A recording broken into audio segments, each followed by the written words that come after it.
Utah Tales Back in the Journey is a cinematic universe built from real landscapes, quiet moments, and the symbols that rise from them. It is not a documentary, it is a story world, one where every place holds a whisper, every chapter carries a meaning, and every object becomes a symbol that guides the journey forward. In this universe, the land is alive, it watches, it remembers, it speaks in its own language through stone, shadow, wind, and silence.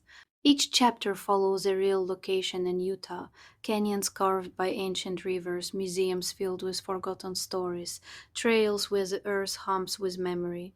But the meaning of the place is revealed not through facts, but through symbols, small objects that appear between chapters, each one carrying a lesson, a mystery, or a shift in perspective. These stories between stories are the heartbeat of the universe. They are the bridges, the whispers, the quiet magic that ties everything together. The lotus, the beginning, the unexpected opening, the sundial, the way time moves differently in the desert, the magnifying glass, the art of noticing, the owl, the watcher in the shadows, the whisper in earth, the memory beneath our feet, the secret trail, the secret that reveals itself only when you're ready.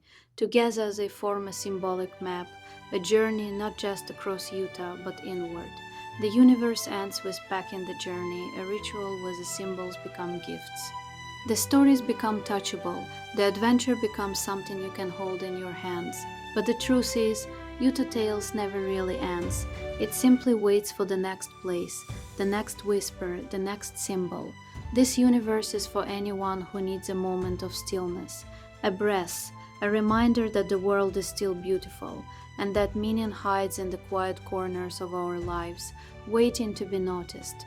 Before the boxes are sealed, each symbol waits, not for a name but for a connection. None of these gifts belong to anyone yet. They were gathered for the hearts that will recognize them. When the box is open, everyone will choose the symbol, the gift that speaks to them, the one that feels like it was always theirs.